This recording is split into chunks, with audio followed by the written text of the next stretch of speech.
20.000 léguas submarinas. Prefácio.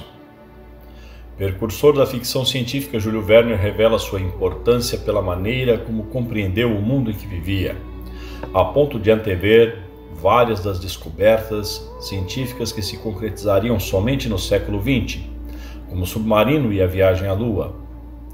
Suas aventuras entretêm adolescentes de todo o mundo há gerações, levando seus leitores a viagens espetaculares. Seu realismo advém de sua estrutura baseada somente em seu conhecimento científico e sobre sua habilidade em construir personagens singulares. Ler Júlio Verne é vislumbrar a perplexidade do homem do século XIX diante do mundo que descortinava à sua frente. É viver a emoção das novas descobertas na companhia de homens intrépidos numa nova expedição rumo ao desconhecido. É finalmente conhecer todos os recônditos da Terra. Esta coleção traz obras deste notável autor, com um texto adaptado de forma a agilizar a leitura, sem prejudicar o desenvolvimento de suas narrativas. Ao rodapé das páginas foi incluído um glossário em que também constam fatos históricos, coordenadas geográficas para facilitar a compreensão dos textos e sua localização espaço-temporal. Além disso, um roteiro de leitura que, preenchido, resultará num pequeno resumo da sua obra. Esperamos desta forma resgatar a obra desse autor, difundindo-o entre todos os brasileiros. Em 1866, um acontecimento estranho abalou a opinião pública de todo o mundo. Nos mares estava sendo encontrado um ser estranho, enorme, que parecia ter luminosidade própria e se locomovia muito mais rápido do que uma baleia. Comerciantes, capitães de navios, armadores e governantes estavam seriamente preocupados, já que os relatos de quem via tal objeto ou ser coincidiam no mínimo detalhe, de forma que era incontestável a sua existência. Ele fora visto por dois vapores, o governador Higson e o Cristobal Colon, numa diferença de 3 dias, numa distância de 700 léguas marítimas, o que equivale a dizer que a velocidade em que se locomovia era surpreendente. O mesmo ocorreu semanas depois, quando o Helvetia e o Shannon avistaram o tal ser numa distância de 1.000 léguas. Nessa ocasião, ambos puderam calcular seu comprimento, beirava os 106 metros. No início do ano seguinte, o Moravian bateu em um rochedo não registrado em qualquer mapa de navegação e, se não fosse a qualidade do seu casco, teria sido tragado pelas águas, com seus 237 passageiros. Assim aconteceu com Escócia, que não bateu, mas foi atingido por um objeto cortante que provocou a entrada de água e muito pânico entre os passageiros. O navio chegou a seu destino 3 dias atrasados. Os engenheiros que fizeram a inspeção no rombo encontraram um corte na chapa metálica em formato triângulo isósceles. Todos esses acontecimentos, e mais o último episódio, tornaram as comunicações entre os continentes muito perigosas e levaram o público a exigir o fim do terrível monstro que habitava as profundezas dos oceanos e passara a ser o suposto responsável por todos os acidentes marítimos. Quando cheguei a Nova York, vindo de uma expedição científica em Nebraska, aquele era o assunto do momento. Parti para a Europa e lá chegando recebi várias consultas a respeito do monstro, já que eu publicara um livro, Os Mistérios dos Grandes Fundos Submarinos, e que me conferia a responsabilidade de especialista no assunto. Os Estados Unidos foram o primeiro país a adotar medidas para enfrentar o problema. A fragata Abraham Lincoln, comandada por um homem chamado Farragut, pôs-se ao mar, à caça do monstro com armamento reforçado e muita munição. 3 dias antes de o navio deixar o cais do Brooklyn, recebi o convite do secretário da Marinha dos Estados Unidos para participar desta expedição, representando o governo francês. Mal havia chegado ao meu país, queria descansar, rever meus amigos, mas isto tudo nada significava diante daquele convite. A caça ao monstro tornara-se um único objetivo de minha vida. Conselho: chamei meu criado, que apesar do nome não aconselhava, mesmo quando solicitado. Vamos viajar, partiremos em 2 horas. Conselho não se surpreendeu quando lhe revelei a missão da viagem, e 15 minutos depois seguíamos ao cais, onde o Abraham Lincoln nos aguardava. Lá chegado, fui levado à presença do comandante Farragut, que me recebeu gentilmente. Seja bem-vindo a bordo, professor Pierre Aranox. Após os cumprimentos, fui conhecer minha cabine e fiquei satisfeito com o meu alojamento. Depois subi e assisti à partida. O comandante Farragut era a alma daquele navio e um marinheiro muito experiente. Estava obstinado em cumprir sua missão, auxiliado por aquela fragata veloz e por tripulantes dedicados. Todos observavam os mares na esperança de ver primeiro o monstro, pois havia uma recompensa de $2.000 para quem o fizesse. Entre a tripulação estava o famoso rei dos arpoadores, Ned Land. Após uma breve conversa que tive com ele a bordo, descobri que era o único a bordo que não acreditava na existência do monstro. Em 6 de julho, o Abraham Lincoln dobrou o Cabo de Horn e seguiu para o noroeste. No dia seguinte, chegávamos às águas do Pacífico, onde o ser teria sido visto pela última vez. As atenções de todos se redobraram. Várias vezes, com emoção, perseguimos baleias cachalotes e nada do nosso monstro. Atravessávamos o Trópico de Capricórnio e chegamos ao meridiano 110 no dia 27. Depois, a fragata tomou o rumo oeste e entrou nos mares centrais do Pacífico. Segundo o comandante Farragut, o animal estaria em águas profundas e, para encontrá-lo, era necessário evitar as costas litorâneas e as ilhas. Assim, a fragata passou o Trópico de Câncer, aos 132 graus de longitude, e se dirigiu aos mares da China. Durante 3 meses, a fragata explorou desde a costa do Japão às da América e nada encontrou. Nada que se parecesse com o ser sobrenatural que procurava. Dado o desânimo geral e a desesperança de encontrar o animal, o comandante decidiu que rumaria para a Europa, encerrando a viagem caso em 3 dias não surgisse sinal do Nerval. Um novo entusiasmo tomou conta de todos a partir de então. Voltaram a observar os mares mais cuidadosamente. Exatamente quando expirava o prazo do comandante e a fragata estava a menos de 200 milhas do Japão, uma voz gritou no meio da escuridão. Era Ned Land. Alerta! Veja um monstro! Dirige-se para nós! A confusão foi geral. Todos correram em meio à escuridão e tentaram enxergar o que Land dizia ver. E ele não se enganara. A menos de 400 metros estava um ser submerso, a alguns metros da superfície, e emanava brilho intenso, fosforescente, que confirmava os relatos dos capitães que os tinham visto antes. O capitão ordenou velocidade e o Abraham Lincoln virou para bombordo e fez um semicírculo. A fragata afastou-se rapidamente do foco luminoso, mas o animal aproximou-se com a velocidade dupla da nossa. A bordo estávamos mudos e imóveis.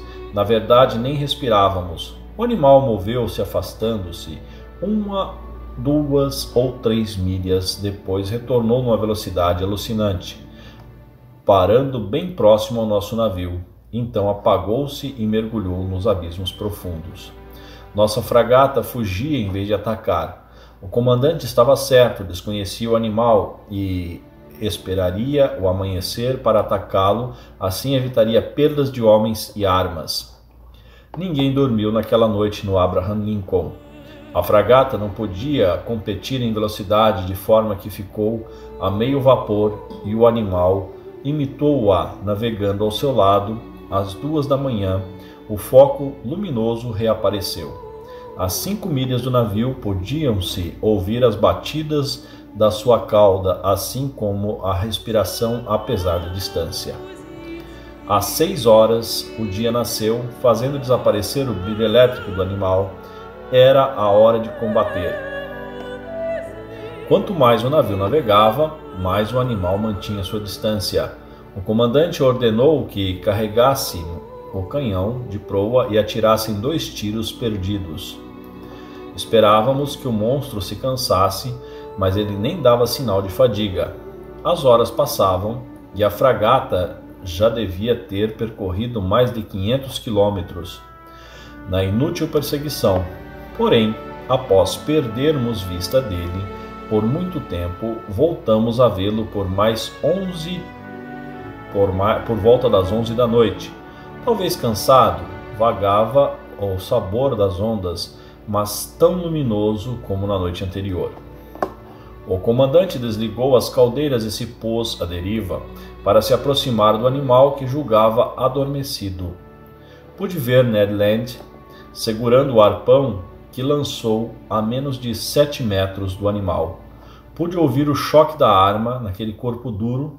Então ocorreu o inesperado. O foco elétrico apagou-se e 2 enormes trombas d'água invadiram o navio, derrubando as pessoas e quebrando o mastro. Caí no mar. Tentei manter meu espírito calmo para voltar à fragata, mas era inútil. O navio desaparecia nas trevas e eu começava a afogar-me, quando uma mão me trouxe à tona. Era Conselho, que achava natural seguir-me em qualquer circunstância. Contou-me que o navio estava com a hélice e o leme partidos e que o que tornara ingovernável. Enquanto me desesperava, sentia o sangue frio do meu criado um alento. Estávamos havia mais de 3 horas boiando, nadando, tentando sobreviver. A fragata estava a 5 milhas de nós, quando o Conselho, talvez em desespero interior, começou a gritar por socorro. Não vi utilidade naquilo, mas me surpreendi ao ouvir a resposta. Meu criado tentou novamente, e novamente ouvimos resposta. Naquele instante, um corpo duro bateu em mim. Agarrei-me a ele e fui arrastado. Era Ned Land, que salvava a mim e a Conselho. Você também foi atirado no mar? Perguntei. Sim, mas tive mais sorte que vocês, pois imediatamente encontrei este escolho flutuando e me agarrei a ele. Na verdade, Ned estava agarrado ao nosso monstro. O animal, na verdade, era feito de aço e produzia um som metálico quando tocado. Estávamos estendidos numa espécie de submarino com forma de peixe. Quando o dia rompeu, fomos examinar o casco do monstro. Naquele momento, o aparelho começava a submergir. Desesperados, comecei a bater no casco, gritando, onde houve um movimento de frenagem e o aparelho parou. Em alguns segundos, 8 marinheiros com o rosto coberto apareceram e me empurraram submarino adentro. Fomos feitos prisioneiros em uma cela escura que media uns 6 metros por 3.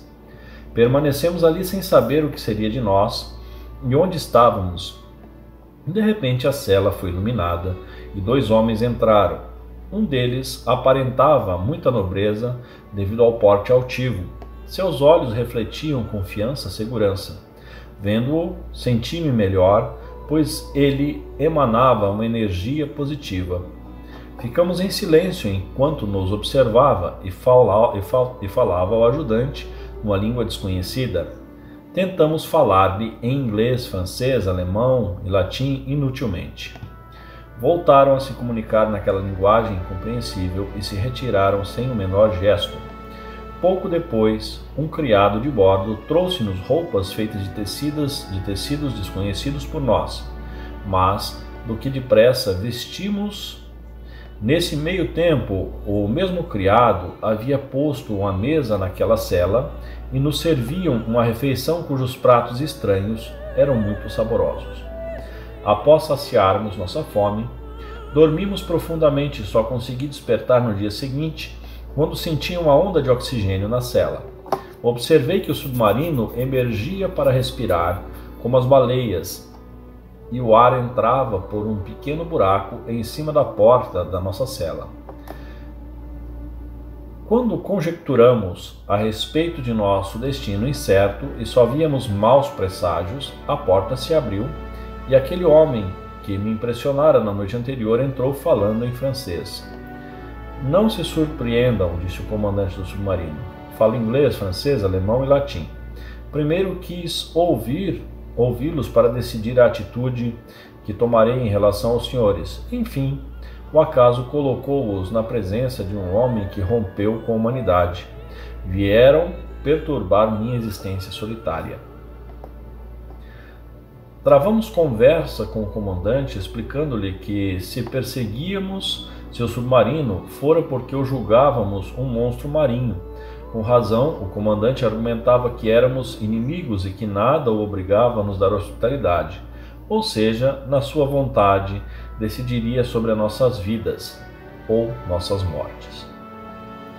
Sua condição para que continuássemos vivos em relativa liberdade pelo submarino, era que não tratássemos fugir.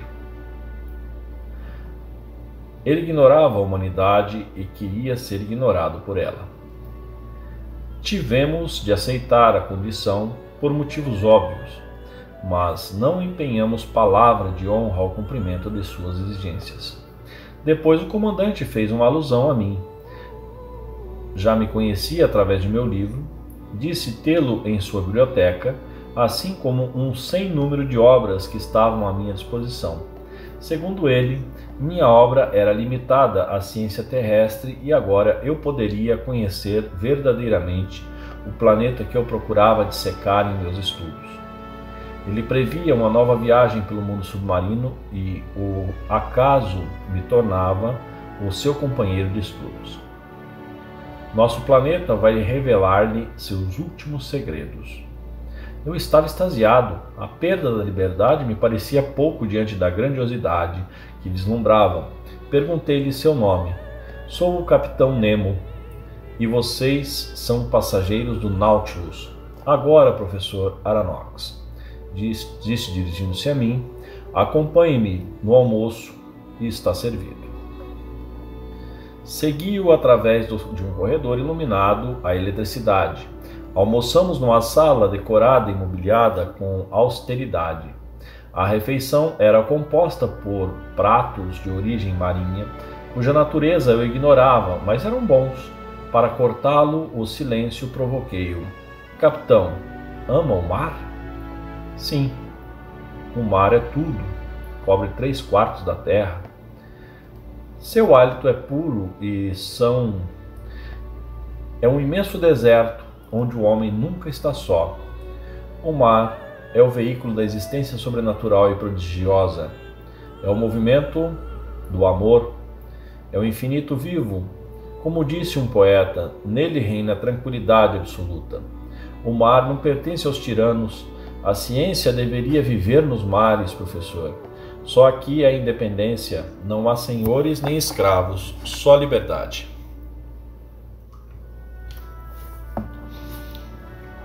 Após essa empolgação, Nemo contraiu-se novamente, na capa da frieza habitual. Fim da refeição, levou-me a conhecer o Nautilus. Fiquei admirado com a sua biblioteca bem superior à minha, em quantidade e qualidade. Mostrou-me também sua coleção de fauna marinha. Penso mesmo que o Museu Europeu algum tenha uma coleção como essa. Minha curiosidade aumentava diante de tudo o que via, e eu queria saber como navegava esse Nautilus, qual a força motriz, qual o seu agente animador. O Capitão Nemo, porém, me pedia paciência. Todos os seus conhecimentos estavam ao meu alcance, já que eu pagara com a minha liberdade para isso. Levou-me a conhecer meu quarto, que ficava na proa. Era muito elegante e ficava vizinho ao dele, que fui conhecer. O quarto de Nemo, ao contrário, era diferente do meu em tudo, severo, simples, nada confortável. Ali o capitão Nemo mostrou-me os instrumentos suspensos à parede, o termômetro que indicava a temperatura interior do barco, o barômetro que mede a pressão atmosférica e prevê as mudanças de tempo e o higrômetro que mede a umidade do ar, o Storm Glass, anunciador de tempestades, e a bússola que dirige a rota, o sextante que informa sobre a longitude e, contudo, havia outros instrumentos específicos do submarino, como o nanômetro, que indica a pressão exterior e fornece também a profundidade e a posição do submarino, sondas termométricas que indicam a temperatura das camadas de água. Eu continuava ansioso por descobrir o agente poderoso do Nautilus e o capitão Nemo só me respondeu, em parte, quando afirmou que a eletricidade era o senhor do Nautilus. Não a eletricidade conhecida pela humanidade até então, mas uma nova forma de obtê-la através do mar. Eu estava admirado. Estava vivendo uma ficção científica inimaginável. O comandante do submarino continuou a me mostrar outros aparelhos e novidades. Um relógio elétrico dividido em 24 horas, apenas com a noção do tempo, já que, não havendo sol nem lua, o tempo submarino era o mesmo das regiões por onde ele passava. Vi um quadrante que mostrava a velocidade do submarino, descobri que havia um bote para passeio e pesca e pude esclarecer os acidentes que envolviam a Escócia e o Abraham Lincoln. Com o primeiro, o choque foi ocasional. No segundo, o Nautilus agira por defesa. Quando elogiei o submarino, pude ver novamente a expressão de Nemo desanuviar-se, tal qual a hora do almoço quando me falava do mar. Amo-o como um filho. Aqui não se teme o rombo, porque o duplo casco deste navio tem a rigidez do ferro, e não há perigo de o combustível acabar. Não se temem tempestades, aqui reina a paz. Foi assim que descobri que Nemo, em seus tempos de habitantes da Terra, tinha estudado engenharia em Londres, Paris e Nova York. Mas saber exatamente de onde teria vindo não consegui. No dia seguinte, 8 de novembro, quando Nemo fazia cálculos para o início da nossa viagem, tentei obter mais informações. Estamos a 137 graus e 15 minutos de longitude oeste, disse ele. De que meridiano? Encontrei vividamente, pensando em sua resposta fosse indicar a sua nacionalidade. Tenho cronômetros reguladores pelos meridianos de Paris, Londres e Washington, mas em sua homenagem me servirei do de Paris. Hoje ao meio-dia iniciaremos nossa viagem de exploração submarina. Depois que ele se retirou, fiquei com meus pensamentos conjecturados sobre sua possível origem, sobre a fonte do ódio que teria feito com que ele se afastasse da humanidade. Durante esta reflexão, fui despertado por meus companheiros que queriam saber algo sobre a minha visita pelo Nautilus. Nada informei e pedi a Land que desistisse da sua ideia de sequestrar o navio para fugirmos. Nos dias seguintes, meus companheiros e eu estranhamos a ausência do capitão Nemo, entretanto continuamos tendo abundância de alimentos. No dia 16 de novembro, encontrei em meu quarto um bilhete de Nemo convidando-me e a meus companheiros para uma caçada na ilha de Crespo. Land vibrou ao pensar que iríamos em terra. Naquela noite deitei-me mais cedo, preocupado com o canadense e com a sua caçada.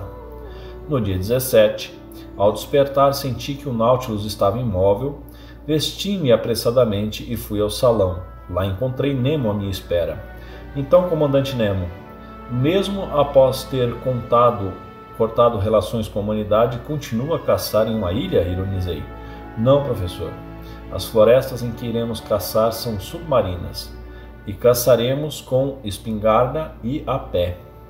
Olhei-o como se olhe um louco. Agora entendia seu sumiço por 8 dias. Deveria ter tido alguma crise de insanidade. Como se lesse meus pensamentos, Nemo explicou-me.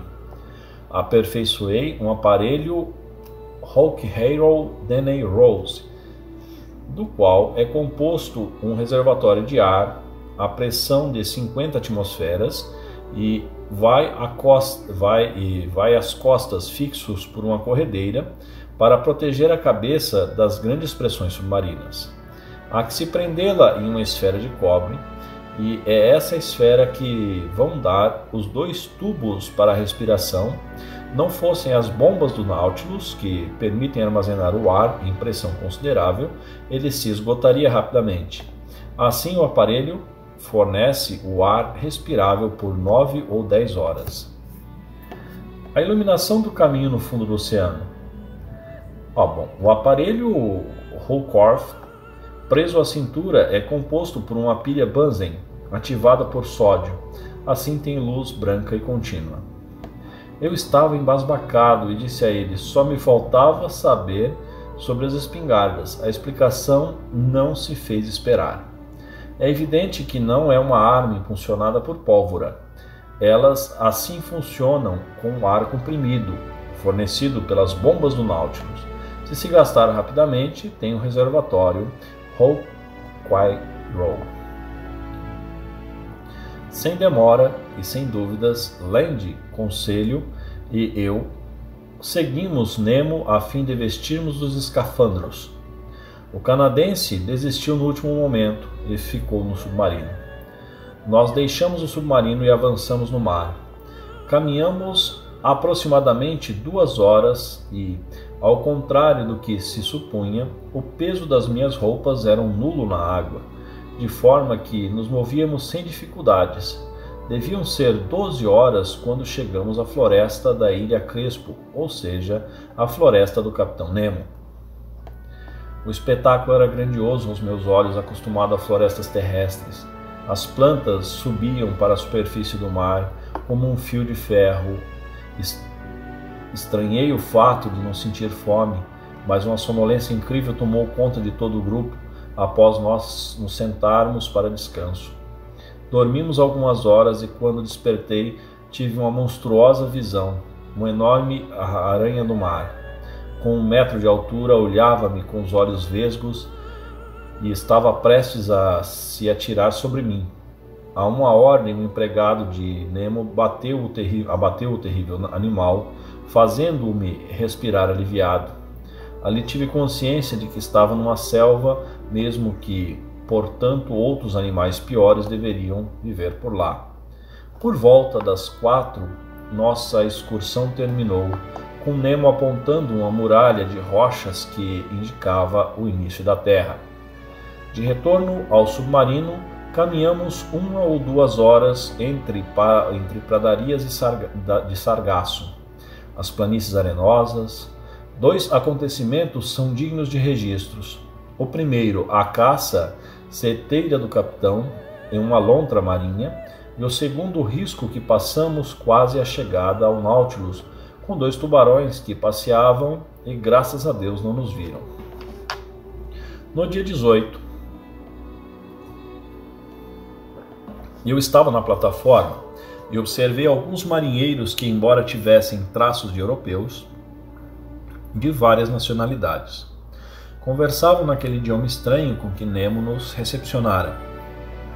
Quando imaginei que o Nautilus já se provisionara de ar o suficiente e iria submergir, virei-me para seguir ao quarto. Foi quando encontrei o comandante. Sem cumprimentos formais, ele foi falando: "O oceano, professor, não tem uma vida real? Dormiu ontem como nós e agora desperta calmo e desperta sobre as carícias do sol. O sábio Mauri tinha razão. O mar tem uma circulação tão real quanto a circulação sanguínea dos animais. Os sais encontram-se em grandes quantidades no mar para tornar a água menos evaporáveis, de modo a impedir que o vento lhes roube a quantidade demasiada grande, que, ao se transformar em chuvas, cobririam regiões das zonas temperadas. Esta é a verdadeira vida." Sua noção contagiava-me. Imaginei a fundação de casas e cidades submarinas, que, como o Nautilus, subissem à superfície todas as manhãs para respirar. e algum tirano. No momento, Nemo interrompeu sua história e mudou o rumo da conversa. Depois afastou-se e não o vi mais por algum tempo. Todos os dias, os painéis do salão eram abertos para apreciarmos os mistérios do mundo submarino. No dia 26, cruzamos o Trópico de Câncer. Em 27, passamos pelas Ilhas Sandwich. E naquela manhã, avistei a ilha do Havaí, a 2 milhas de distância. No início de dezembro, o Nautilus passou o Equador. No dia 4, avistamos as Ilhas Marquesas, após deixar para trás as Ilhas Paradisíacas. O Nautilus percorreu 4 a 11 de dezembro, umas 2.000 milhas. No dia 11, eu estava lendo no salão, enquanto Land e o Conselho observavam o mar através dos painéis abertos. Foi então que me chamaram para um triste espetáculo, a visão de um navio afundando recentemente. Aquele seria, na verdade, o primeiro triste espetáculo de uma série de catástrofes que encontraríamos pela rota do Nautilus. Entretanto, seguíamos nossos caminhos. A 11 de dezembro, avistamos o Pomotu. A 15, passamos o Tahiti. No dia 25, navegamos no meio do arquipélago das Novas Hébridas. No dia 27, Nemo veio me dizer que estávamos em Vanikoro. Emocionei-me e comecei a lhe falar sobre o famoso naufrágio de La Pérouse. Ele pareceu-me muito interessado em ouvir detalhes do famoso caso que emocionou o mundo. Quando terminei o meu relato, ele chamou-me no salão e abriu os painéis e pudemos observar os destroços, cabos de ferro, âncoras, balas, tudo coberto por uma planta marinha. Então ouvi Nemo dizer-me: o comandante do La Pérouse partiu em 7 de dezembro de 1785 com os navios Bússola e Astrolábio, parou em Botany Bay, visitou o arquipélago dos Amigos e a Nova Caledônia, passou por Santa Cruz e aportou em Namucá. Depois os navios atingiram os recifes desconhecidos de Vanikoro e encalharam, e o primeiro se desfez de imediato, o segundo resistiu alguns dias. Os indígenas acolheram bem os náufragos, e na ilha eles construíram uma embarcação pequena com os restos dos 2 navios e foram então para as Ilhas Salomão, onde morreram. Como eu quisesse saber a origem dos seus conhecimentos, o capitão Nemo mostrou-me uma caixa de latão com a arma da França gravados corroídas pelo mar. Vi nela um maço de papel amarelo, mas legíveis. Eram instruções do próprio ministro da Marinha a La Pérouse.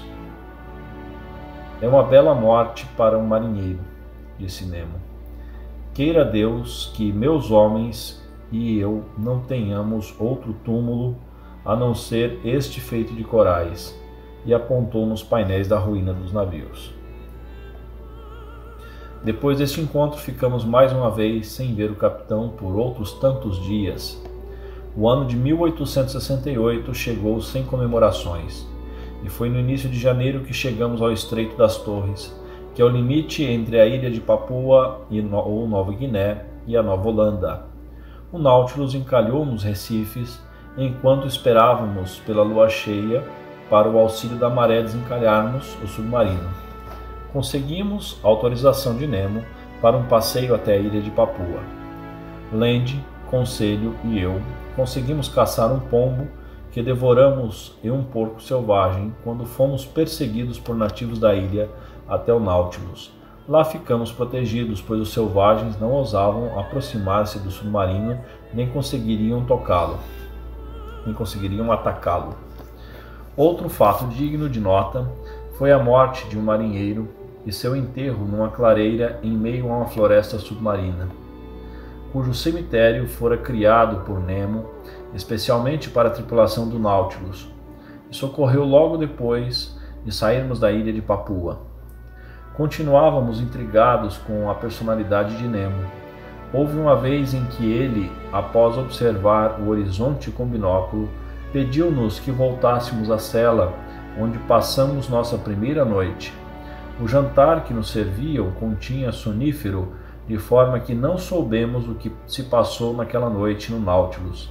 Land continuava impaciente a falar em planos de fuga e eu certamente seguiria meus companheiros, ainda que com saudades do Nemo e do Nautilus. No dia 21 de janeiro alcançamos o Oceano Índico e nele navegamos muitas milhas, submersos até o dia 24, quando avistamos a ilha de Keeling. Em 25 de janeiro o mar estava deserto e Nautilus ficou o dia todo na superfície. Conselho e eu assistimos um belo espetáculo de cardumes de moluscos, hoje conhecidos como argonautas. Na antiguidade, esses moluscos eram chamados de Nautilus. O argonauta não deixa sua concha, embora possa fazê-lo, falei. Como o Capitão Nemo comparou o conselho. No dia 26, cruzamos o Equador e continuamos a subir. Em 27 de janeiro, à entrada do Golfo de Bengala, avistamos cadáveres de indianos mortos e jogados no Ganges. Em 28 de janeiro, avistamos a ilha de Ceilão. A propósito de visitar o Golfo de Manar e seus tesouros de pérolas, o Capitão Nemo nos deu ordem à tripulação de parar o Nautilus. Submerso, convidou-me para uma estranha caçada de tubarões. Conselho e Land aceitaram ao convite de imediato, enquanto eu, assustado, procurei dissuadi-los de todas as formas, não logrando êxito. E lá fomos nós vestir nossos escafandros protetores e capacetes de cobre para descermos ao oceano. Dessa vez não levávamos lanternas nem espingardas. Segundo o comandante, os punhais seriam mais úteis frente aos tubarões.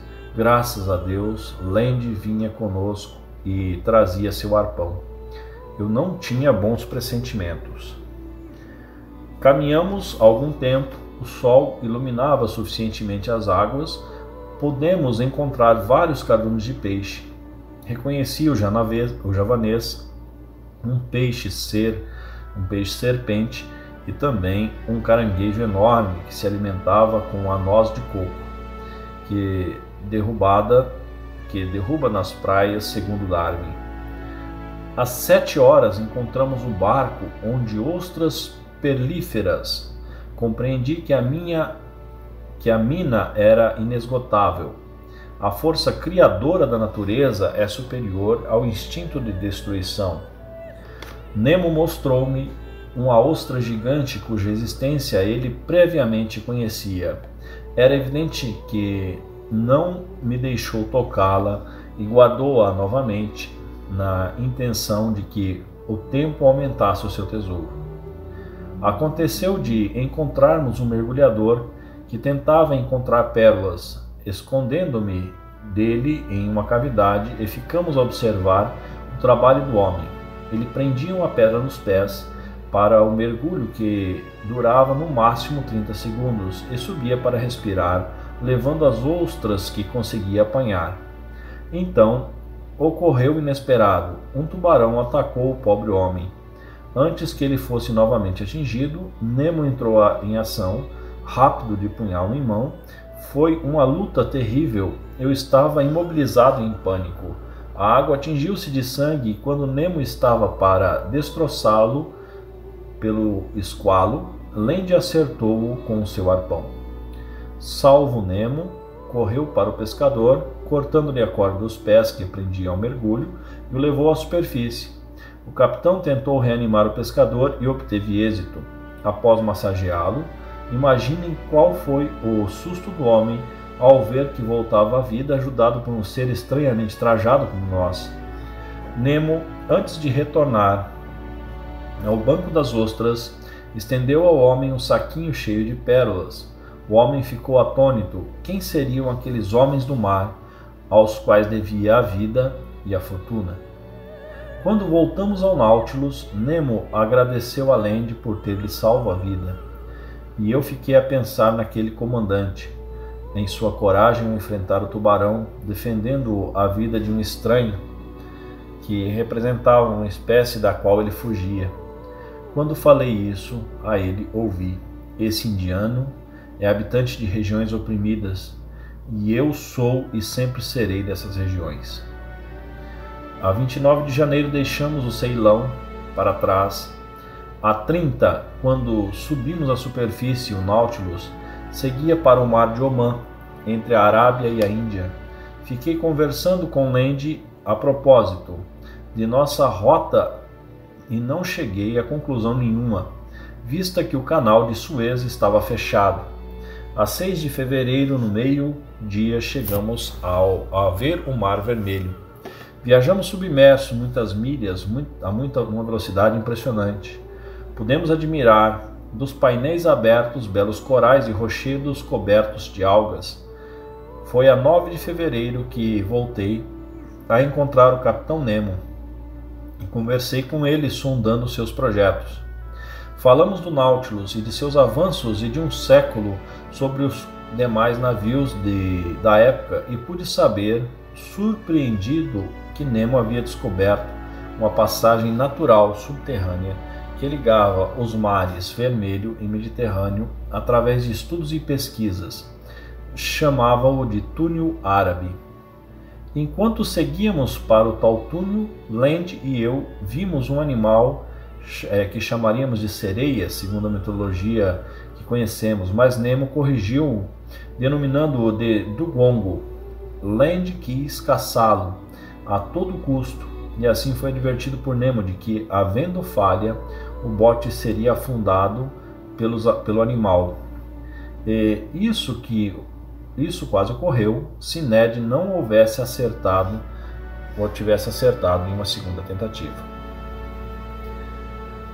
Na noite do dia 11, o Nautilus encontrou o túnel árabe e fez a ligação que a humanidade desconhecia entre o Mediterrâneo, vindo do Mar Vermelho, sem utilizar o canal de Suez. No dia seguinte, Land não acreditava estar em pleno Mar Mediterrâneo. Quando o Conselho e eu convencemos, ele tornou a falar nos planos de fuga. Eu o escutava contrariado. Não queria ser o obstáculo da fuga dos meus amigos, mas eu estava adorando a viagem. Por causa dela, meu livro sobre o conhecimento da vida submarina seria reescrito enfim. Procurei insinuar a Ned Land que dificilmente o Capitão Nemo nos daria oportunidade de fuga, agora que estávamos próximos da Europa, porque não poderíamos pensar nisso dali a 6 meses? Land refutou minha ideia. Ora, professor, daqui a 6 meses estaremos onde? Na China? No dia seguinte, 14 de fevereiro, como sempre fazia, quando o navio submergia, eu estava junto aos painéis observando a fauna marinha, quando vi um homem, um mergulhador, com a bolsa de couro junto à cintura. Estava vivo e eu chamei o Capitão Nemo. Assustado para meu espanto, os dois se cumprimentaram com sinais. Depois disso, o capitão foi até um móvel, tirou dele um cofre, encheu-o de lingotes de ouro, trancou-o e endereçou as letras gregas e mandou alguns empregados levarem. Aquela noite custou-me dormir. Estava intrigado com a relação entre o encontro do mergulhador e a remessa de ouro por meio do bote, que mais tarde voltou ao Nautilus. A travessia do Mediterrâneo foi feita a toda velocidade. Em alguns dias Land esquecera do seu plano de fuga, visto que ficamos submersos todo o tempo, só vendo a superfície algumas horas durante a noite para as provisões de ar. Podemos então assistir a muitos espetáculos tristes de naufrágios até o Estreito de Gibraltar. Em 18 de fevereiro, entramos no Atlântico, essa imensa extensão de água que é alimentada pelos maiores rios do mundo: Amazonas, Mississippi, Loire, São Lourenço, Prata, Reno e outros. Como viajávamos à superfície e não muito longe da costa portuguesa, Land voltou à carga com seus planos de fuga. Passei um dia agitado querendo participar dos planos e ao mesmo tempo permanecer no maravilhoso Nautilus e não perder por nada deste mundo as explorações do Atlântico, tal como fizéramos no Índico e no Pacífico. Passei o dia triste e tenso, despedindo-me dos painéis através dos quais vira tanta riqueza submarina. Estava totalmente dividido que temia que Nemo descobrisse nossos planos e nos impedisse com violência, assim como me sentia feito um homem na véspera do exílio eterno.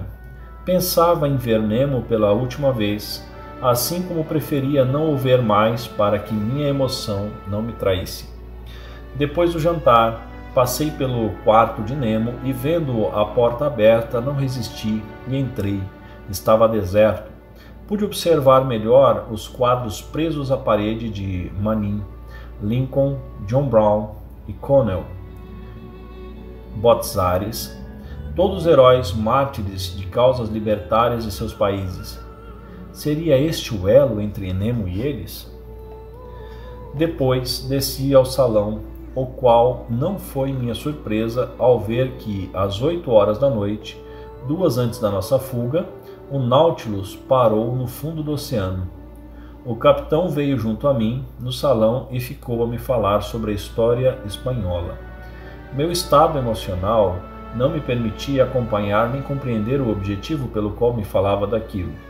Contudo, ao ver os homens do Nemo, através dos painéis, irem recolher minas de ouro e pratas afundadas com galeras espanholas, vindas da América, entendi num relance. Nemo era herdeiro do episódio dos Incas trazidos por Cortés, que, temendo perdê-lo para os ingleses, afundaram-o. E quais seriam os empreendimentos de Nemo? Enfurecido porque ousei duvidar de seus propósitos humanitários, Nemo explodiu contando-me em termos seus segredos. Os tesouros que retirava dos oceanos serviam de meios às causas humanitárias, às quedas dos déspotas, à libertação dos oprimidos de todo o mundo. No dia 19 de fevereiro, o canadense Ned Land estava mais mal-humorado do que nunca por ter sido impedido da fuga, assim como ao tomar consciência de que estávamos a léguas de qualquer costa, o que impossibilitava qualquer novo plano. À noite foi procurado por Nemo, que me convidou para um passeio marítimo noturno, já que os demais que fizéramos eram sempre feitos durante o dia.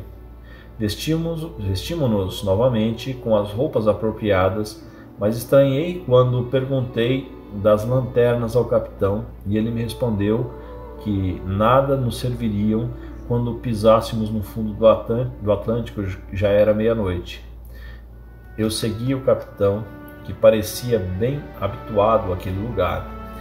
Ele indicou uma espécie de claridade distante, dando-me a entender que era para lá que iríamos.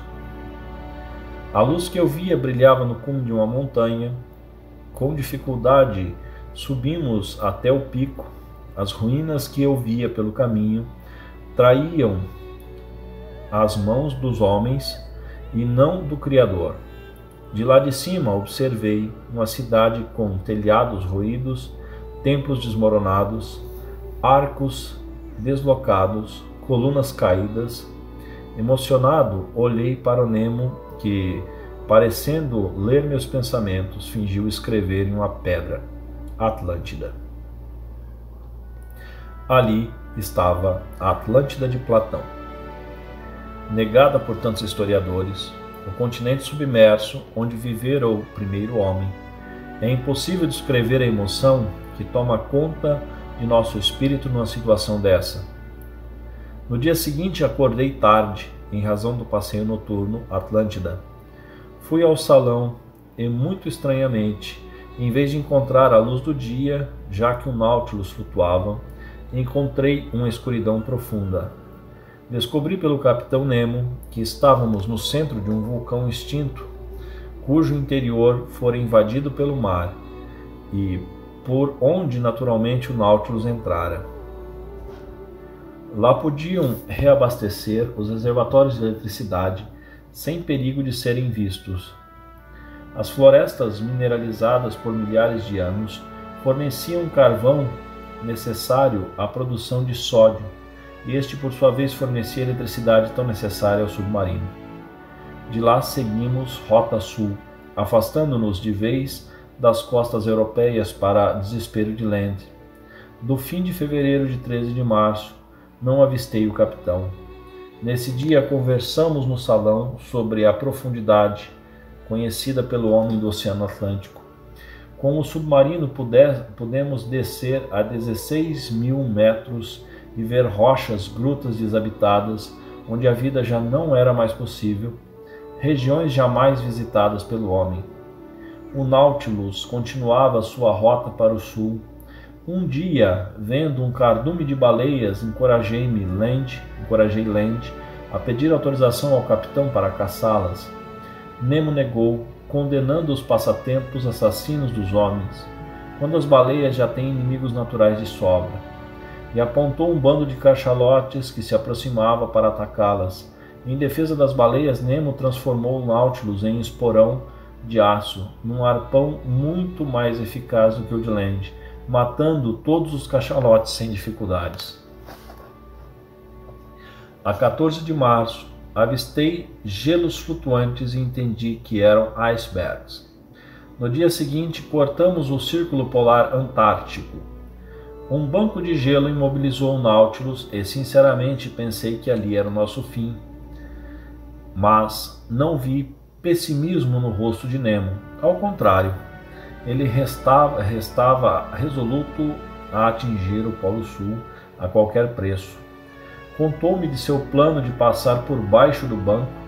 Seria um risco, mas valeria a pena. Eu estava extasiado com a tal experiência.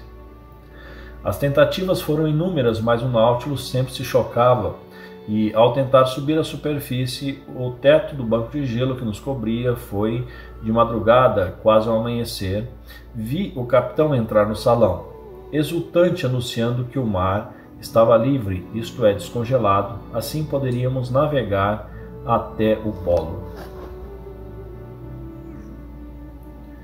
Na manhã seguinte, à plataforma do Nautilus, contemplei a exuberância daquela paisagem. Era a primavera escondida por um banco de gelo. Aves nos céus, peixes no mar, vegetação abundante nas ilhas. Para não encalhar o Nautilus, fomos até uma ilha no bote e honrei o capitão Nemo oferecendo-lhe a passagem para que pisasse a terra do Polo Sul em primeiro lugar, como pioneiro que era.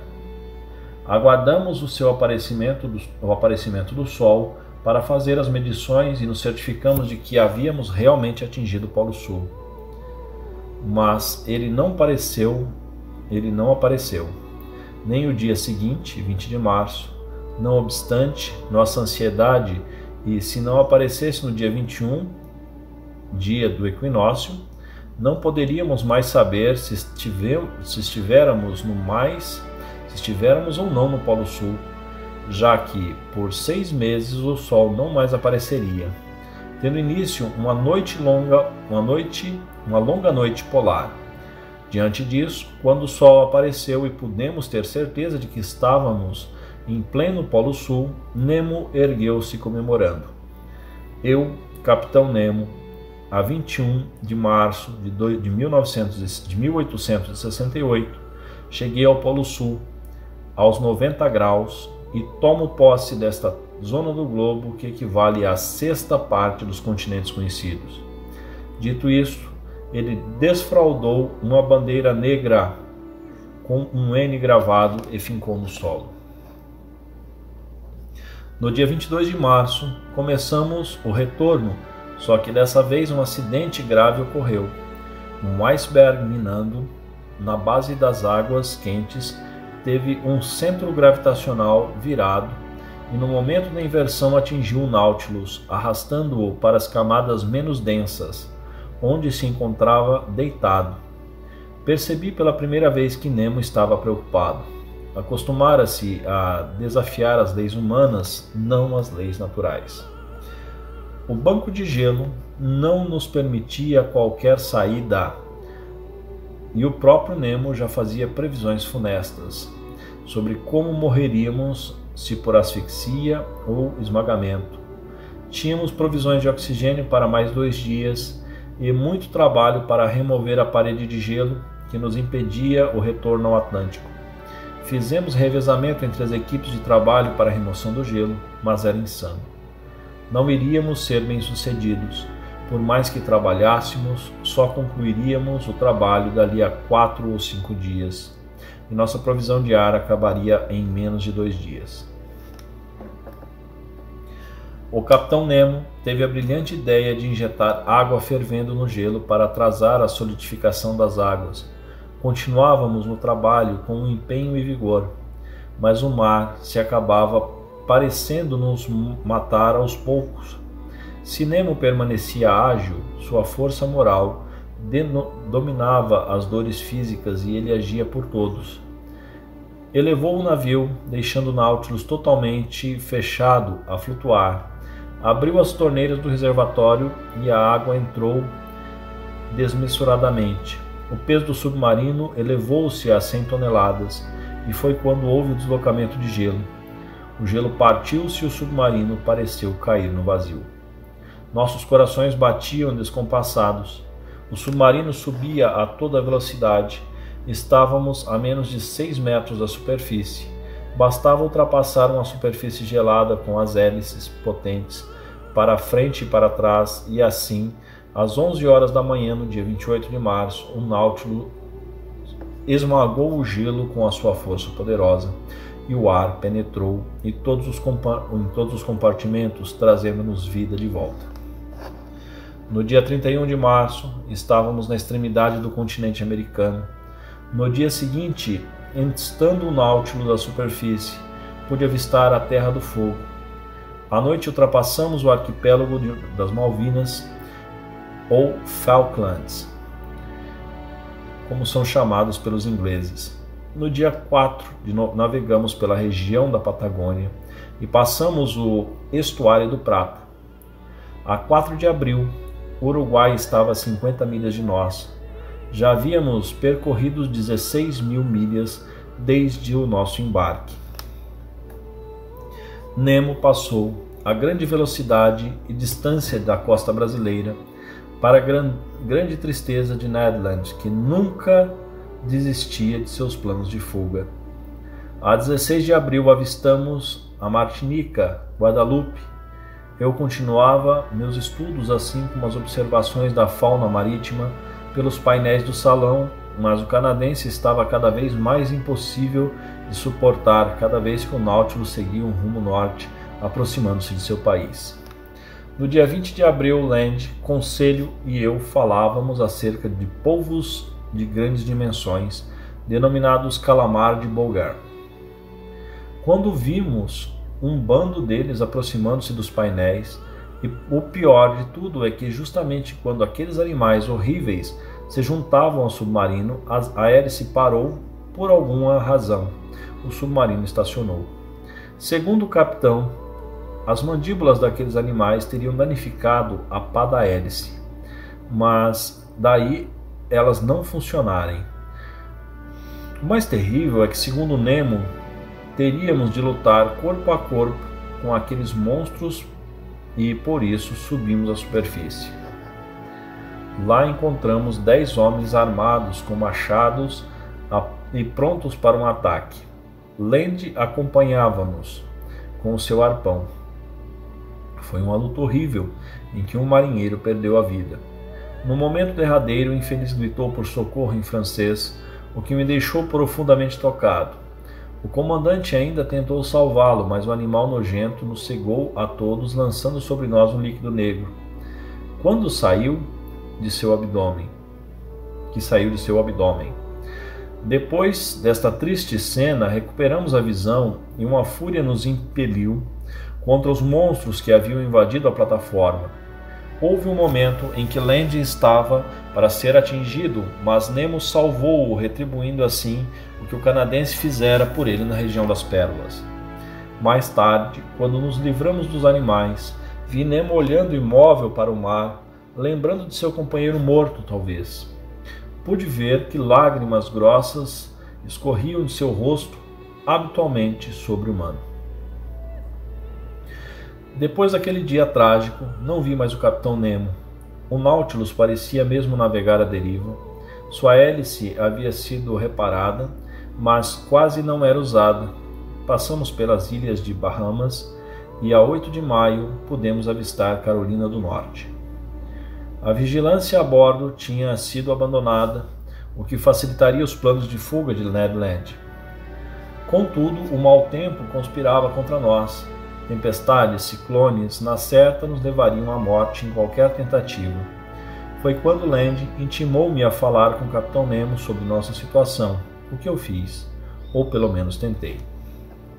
Nemo estava trabalhando em seu quarto e me recepcionou friamente. Mesmo assim, insisti em fazê-lo ver nosso problema a bordo do Nautilus, há 7 meses, e a nossa esperança de voltar ao mundo civilizado. O capitão permaneceu impassível e negou qualquer tipo de entendimento. Comuniquei a meus companheiros o resultado da conversa que tive naquele dia com o comandante Nemo e pude ouvir Ned Land o que esperávamos. Estamos próximos de Long Island. Fugiremos, faça o tempo que fizer. No dia 18 de maio, estávamos próximos da Nova York, quando uma tempestade infernal desabou. Por capricho, Nemo manteve o Nautilus na superfície e subiu a plataforma para desafiar a tormenta. E o poder da chuva era suficiente para derrubar casas e deslocar canhões. As ondas atingiram 15 metros de altura. O barômetro, como em 1860 durante o ciclone, desceu aos 710 milímetros. O Capitão Nemo continuava desafiando a natureza, mesmo quando os raios estouravam no céu, parecia procurar uma morte digna da sua própria grandiosidade. Quando ele entrou, passava da meia-noite. Ouvi os reservatórios encherem de ar, e aos poucos o submarino desceu às profundidades do Atlântico. Pelos painéis do salão vi peixes assustados fugindo das tempestades e dos raios. Vi outros serem fulminados e tive medo. Contudo, o Nautilus continuava a descer e encontrou repouso seguro a 50 metros. Quem poderia dizer que uma terrível tempestade rugia à superfície daquele oceano? No Nautilus, ninguém.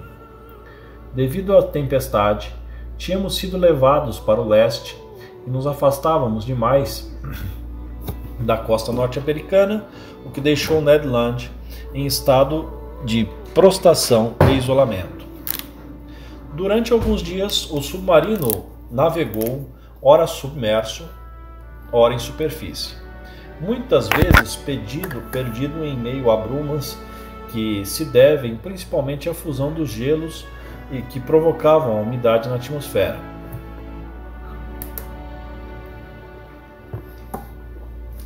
Pelos painéis, pude observar os resultados das colisões e acidentes ocorridos devido à presença das brumas. Navios perdidos, afundados, ruínas de metais. O Nautilus parecia passar os mortos em revista.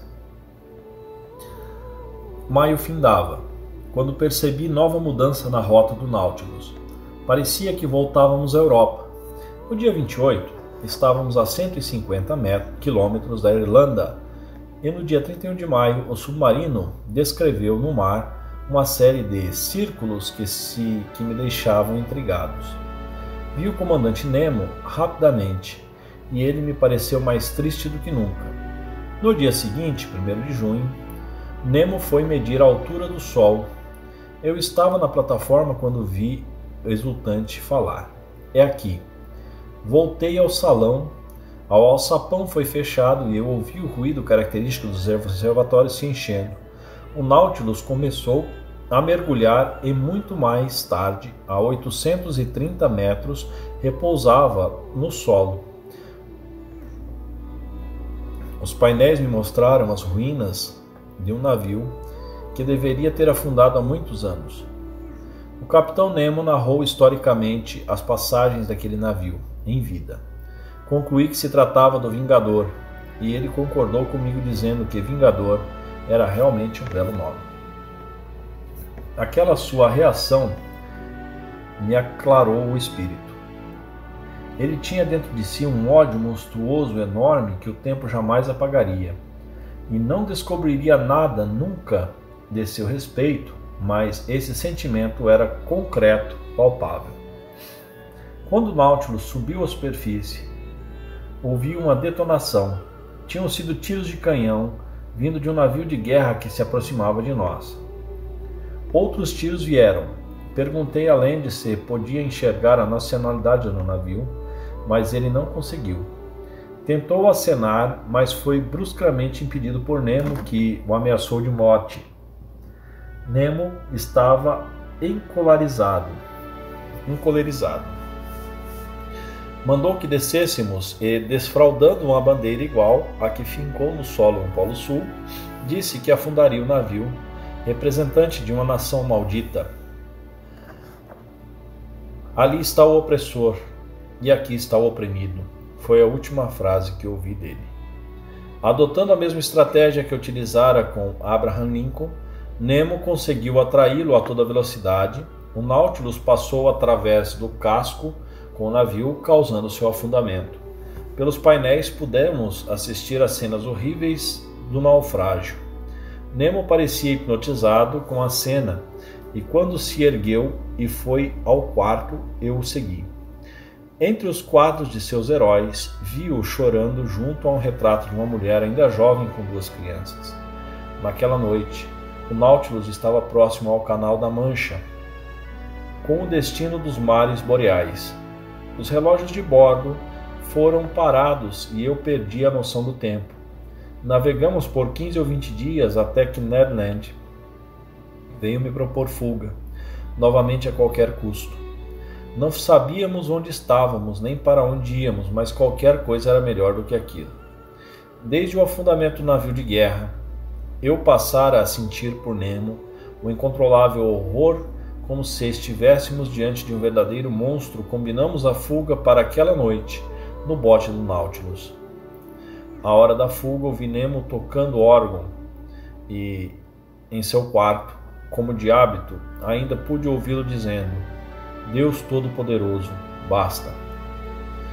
Saí na ponta dos pés e encontrei meus amigos desatando o bote. Com muito cuidado, naquele preciso instante, ouvimos gritos da tripulação, mas não era a nós que se dirigiam. Era um turbilhão que aquelas águas da costa da Noruega estavam formando, com violência ao qual nenhum navio nunca escapara. São ondas monstruosas que formavam um redemoinho pavoroso. O Nautilus parecia um ser humano lutando para sobreviver. Seu comandante parecia tê-lo conduzido até lá de propósito.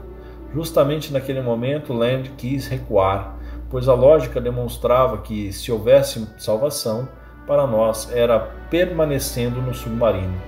Mas era tarde demais. O bote estava solto e uma forte explosão lançou-o no mar. Eu bati a cabeça e perdi os sentidos. Não sei dizer como sobrevivemos, pois quando recuperei os sentidos estávamos, Conselho, Land e eu, numa cabana de um pescador das ilhas de Loften.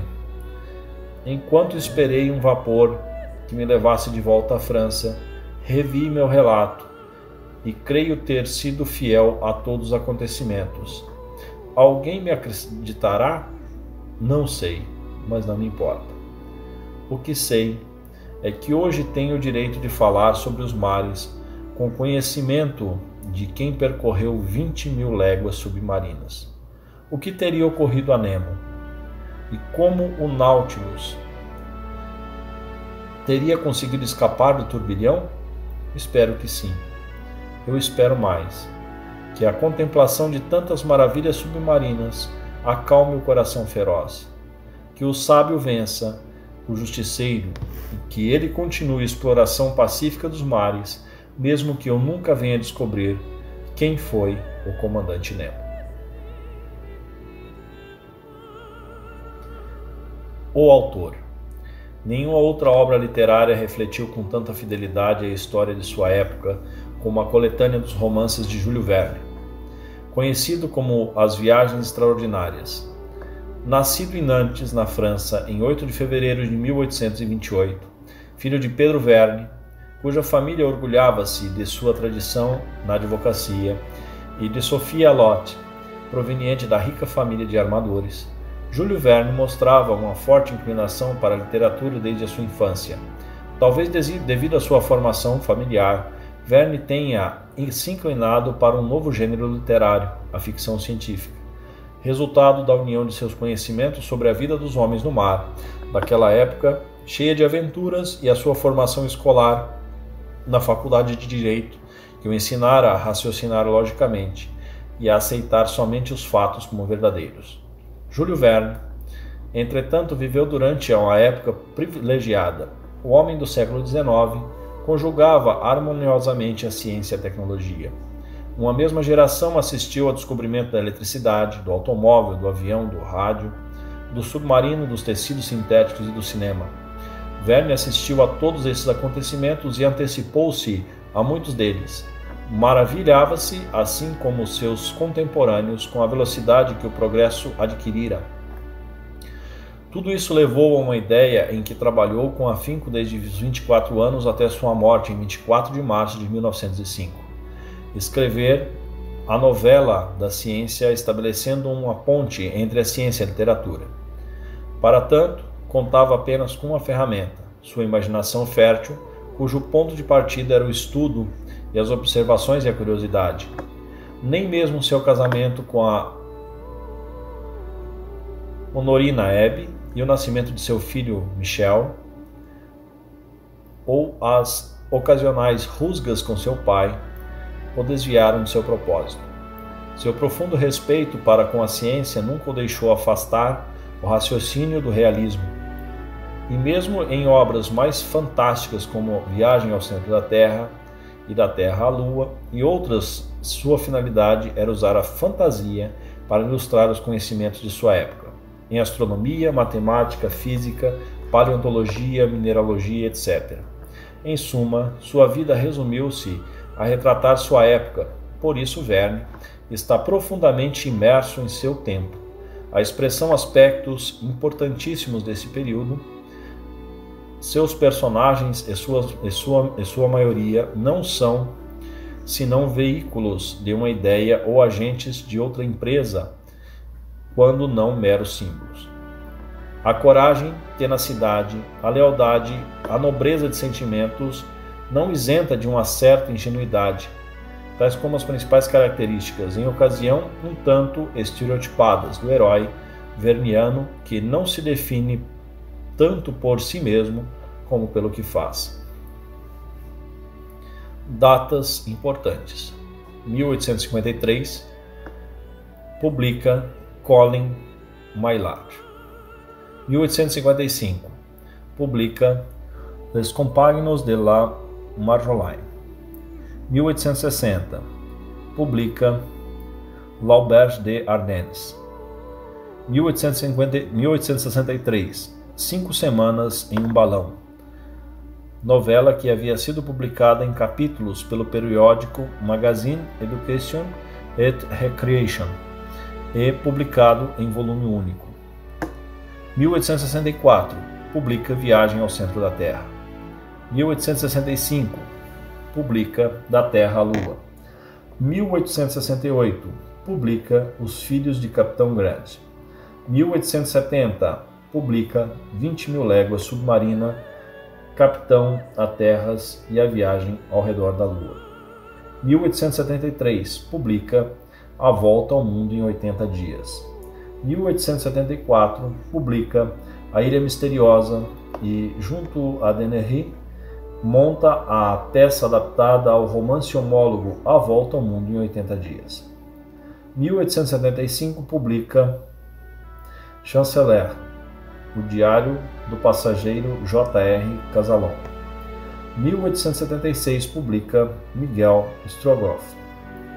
1878, publica Um Capitão de 15 anos e adapta para o teatro romance Os Filhos do Capitão Grant. 1879, publica Tribulações em Chinês na China. Tribulações de um Chinês na China. 1882 estreia a comédia em 3 atos, Voyage à travers l'impossible. 1883 estreia a peça Que Raban de la Têtu. 1887 estreia Matthias Sandorf, peça em 5 atos adaptada do romance homólogo. 1888 publica 2 anos de vocação. 1896 publica As Viagens do Capitão Cook. 1898 publica Le Superbe Orinoco. 1899 publica Le Testament d'un Excentrique. 1900 publica Seconde Patrie. 1901 publica Le Villaret Aéron. 1902 publica Les Frères Qui. 1831 descobrimento por Faraday da indução eletromagnética. 1837 invenção do telégrafo.